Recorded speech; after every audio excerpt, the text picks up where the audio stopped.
Assalamualaikum sahabat semua yang dirahmati Allah. Hari ini, saya akan bercerita tentang seorang istri yang sudah 2 tahun menjalani hidup tanpa kehadiran suaminya di sisi. Berpisah bukan karena perceraian, bukan pula karena maut, tapi karena jarak. Jarak yang memisahkan 2 negara, 2 hati, dan 2 kehidupan yang dulu pernah saling bersumpah akan saling menjaga. Namun sebelumnya bagi yang beragama Islam saya sarankan untuk menuliskan sholawat Nabi Muhammad, agar kelak sholawat ini menjadi saksi untuk mendapat syafaat di akhirat. Saya doakan semoga yang like dan subscribe, rumah tangganya selalu dalam lindungan Allah Ta'ala. Amin. Pagi itu, langit Kebumen tampak mendung. Seolah ikut menyimpan rasa berat dalam hati Alia. Ia berdiri di depan rumah kontrakannya yang sempit, menatap suaminya yang sedang merapikan koper. Fahmi, lelaki yang selama ini menjadi tulang punggung rumah tangga mereka, akan berangkat ke luar negeri. Bukan untuk liburan, tapi untuk bekerja di Dubai. Sebentar saja ya, ucap Fahmi pelan. Insya Allah setahun. Aku cari modal, biar nanti kita bisa hidup lebih layak. Alia mengangguk. Bibirnya tersenyum tipis, meski hatinya sesak. Ia percaya pada Fahmi. Suaminya itu bukan lelaki yang mudah menyerah. Ia tahu, keputusan merantau ke Dubai bukan hal ringan. Tapi kalau itu untuk keluarga, Alia rela melepasnya pergi. Pesawat yang membawa Fahmi terbang siang itu. Sejak saat itu, hidup Alia berubah. Ia kini tinggal sendiri, menjalani hari-hari tanpa sosok yang biasa menyambutnya sepulang kerja, atau menemaninya berbincang sebelum tidur. Awalnya, semuanya terasa bisa ditahan. Fahmi masih rajin mengirim kabar. Sekali seminggu menelepon, menyempatkan waktu di sela kerjanya di Al-Qusais, Dubai. Ia juga masih sempat mengirim uang untuk biaya sehari-hari. Alia pun terus mendoakan suaminya, berharap waktu cepat berlalu. Namun lambat laun, suara Fahmi makin jarang terdengar. Telepon mulai terlewat. Pesan hanya dibaca. Kiriman uang pun tak lagi datang. Alia mencoba memahami. Mungkin Fahmi sedang banyak kerjaan. Mungkin gajinya terlambat. Mungkin ia sedang benar-benar lelah. Tapi yang paling menyakitkan bukan tentang uang, melainkan rasa diabaikan.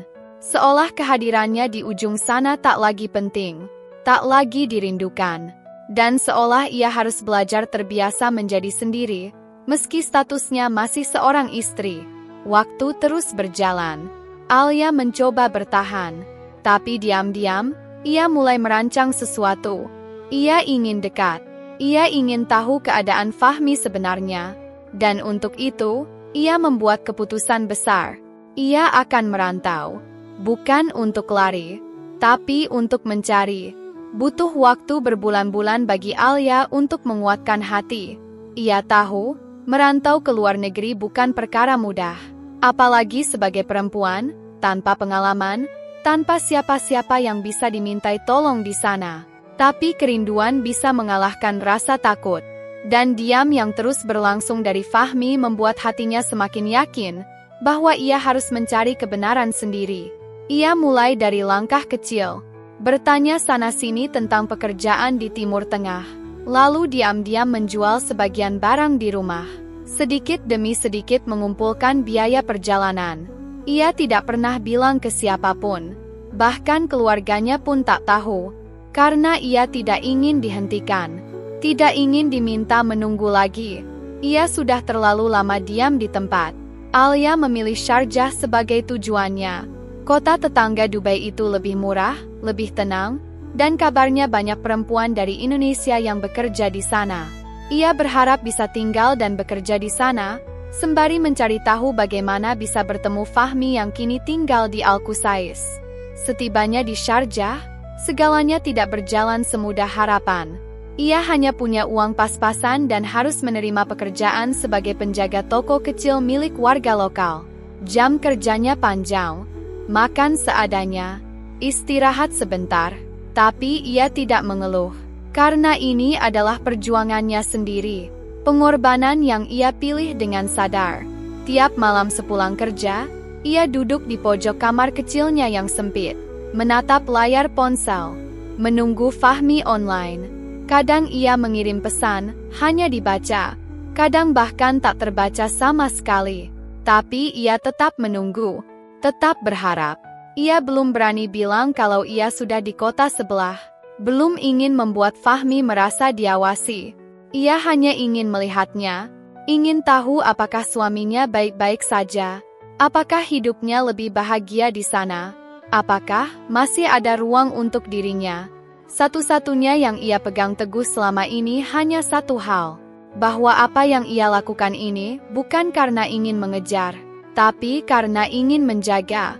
Menjaga agar rumah tangganya tidak hilang begitu saja. Menjaga agar dirinya tidak menyesal karena telah menyerah sebelum berusaha. Hari demi hari di Sharjah terasa seperti hidup dalam dua dunia. Siang Alia bekerja keras, malam ia menjadi pengintai sepi yang setia. Ia sudah tahu lokasi tempat Fahmi bekerja. Ia tahu jalur bus menuju Al-Qusais. Tapi hatinya belum siap untuk tiba-tiba muncul di hadapan suaminya. Ia butuh alasan, ia butuh waktu.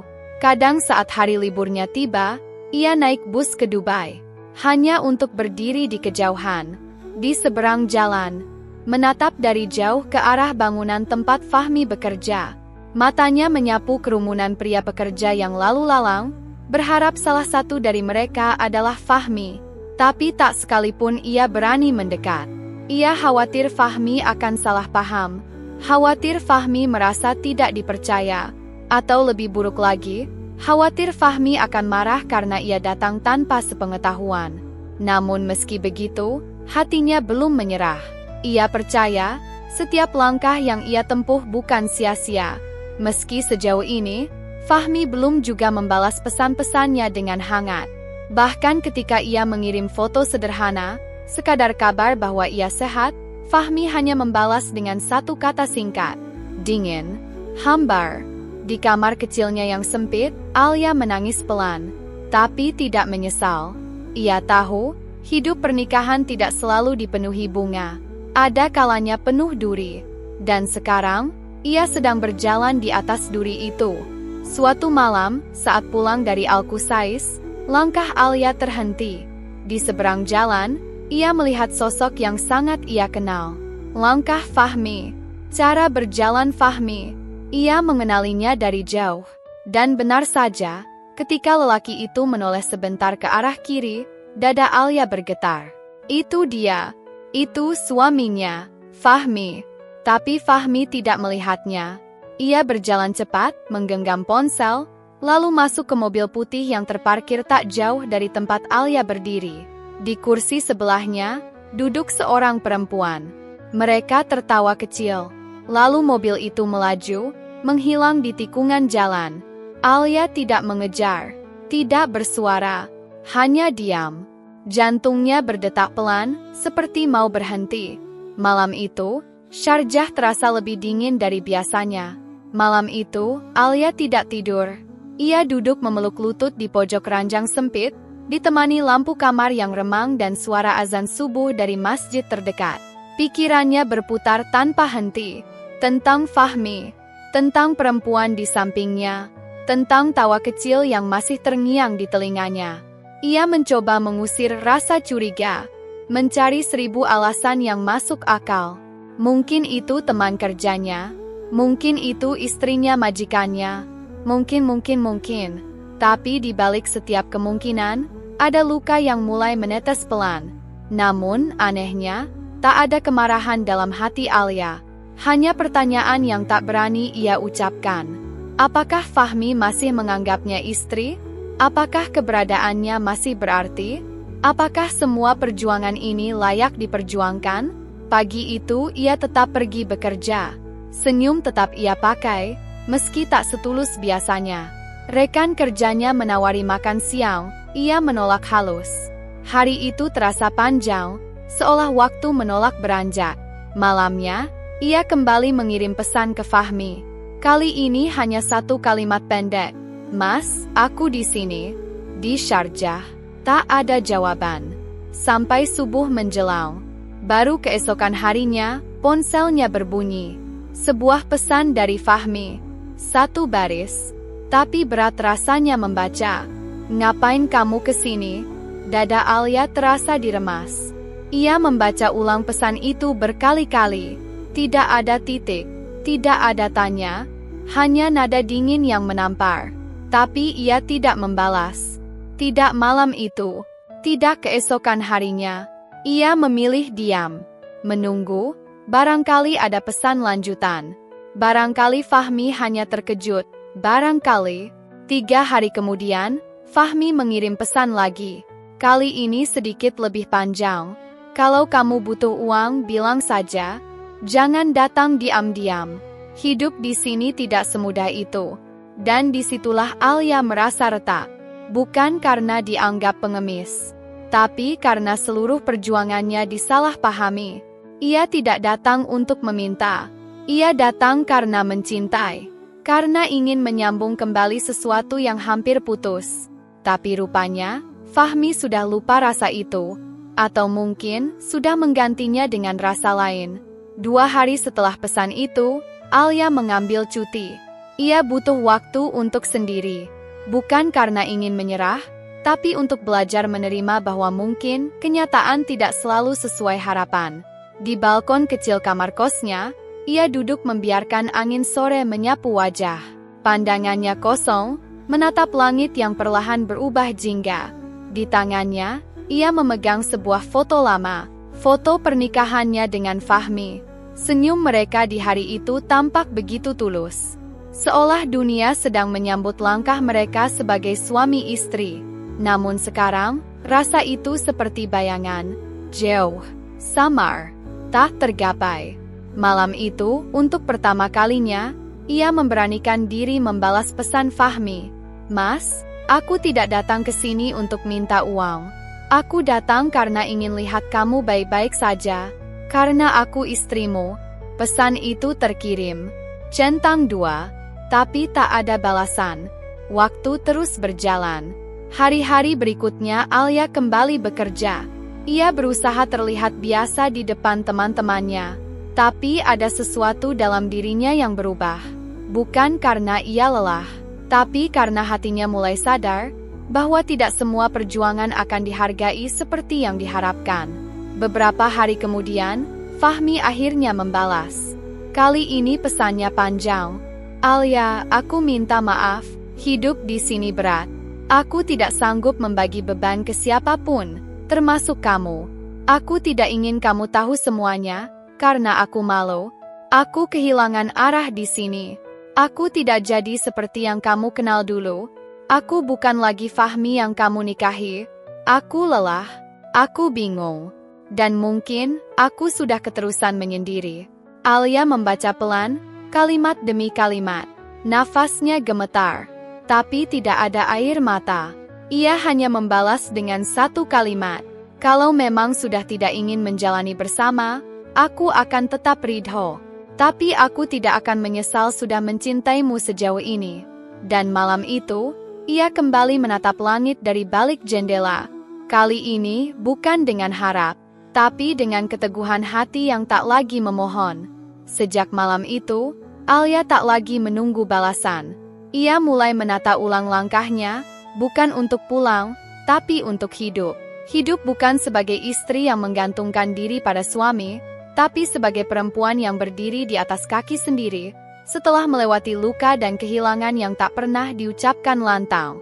Hari-harinya di Sharjah kini terasa lebih lapang, meski kesendirian tetap menempel seperti bayangan. Tapi kali ini, ia tak lagi menganggap itu sebagai kutukan. Ia mulai memahami bahwa terkadang, kehadiran orang yang kita cintai bukan tentang fisik mereka, tapi tentang apakah hati mereka masih bersandar pada tempat yang sama. Ia tahu, statusnya masih istri Fahmi di atas kertas. Tapi di dalam hati, ia perlahan menerima bahwa kebersamaan bukan sekadar status, melainkan kehadiran, perhatian, dan tanggung jawab. Dan saat semua itu mulai hilang satu persatu, yang tersisa hanyalah kenangan. Dan kenangan tidak bisa dijadikan pegangan. Satu sore, saat ia menutup toko lebih awal karena pemiliknya pergi umrah, ia berjalan sendirian menyusuri taman kota kecil di Sharjah. Ia duduk di bangku yang sepi, membuka buku catatan yang selama ini ia isi diam-diam. Di sana tertulis segala rasa, tentang marah yang tak pernah ia luapkan, tentang rindu yang tak kunjung terbalas, dan tentang doa yang masih ia panjatkan, meski namanya sudah jarang disebut dalam sujud Fahmi. Ia menulis satu kalimat di halaman terakhir buku itu. Aku tidak gagal mencintai. Aku hanya harus belajar berhenti. Malam itu, sebelum tidur, ia menghapus seluruh pesan Fahmi dari ponselnya. Bukan karena ingin melupakan, tapi karena ingin memberi ruang untuk mencintai dirinya sendiri. Untuk pertama kalinya, sejak 2 tahun terakhir, ia merasa tenang dalam keheningan. Tidak menunggu, tidak berharap, hanya menerima. Alia tidak tahu akan berapa lama lagi tinggal di Sharjah. Tapi ia tahu, langkahnya tidak lagi terikat oleh rasa kehilangan. Ia sudah menjemput dirinya sendiri. Dan itu adalah kemenangan yang tak seorang pun bisa ambil darinya. Waktu berjalan, tidak cepat, tidak lambat, tapi cukup untuk menyembuhkan. Luka di hati Alia masih ada, tapi kini tidak lagi menganga. Ia mulai terbiasa dengan hidupnya yang baru. Bekerja, menabung, belajar bahasa, dan kadang mengobrol dengan teman-teman senasib yang ia temui di tempat kerja. Ada yang ditinggal suami. Ada yang menanggung anak sendirian. Ada pula yang sudah bercerai, tapi tetap bertahan demi masa depan anak. Dari cerita-cerita itulah Alia belajar bahwa ia tidak sendiri. Bahwa patah hati tidak selalu harus diratapi. Kadang justru menjadi jalan untuk tumbuh. Dan sejak itu, ia mulai bersyukur. Bukan karena ditinggal, tapi karena diberi kekuatan untuk tetap hidup walau ditinggal. Suatu malam, saat mengecek pesan-pesan masuk di ponsel, ia menemukan satu pesan baru dari Fahmi. Isinya singkat. Alia, maafkan aku. Pesan itu masuk pukul 2 pagi, tanpa lanjutan, tanpa penjelasan. Alia menatap layar ponsel cukup lama, tapi kali ini, tidak ada lagi getar di dadanya.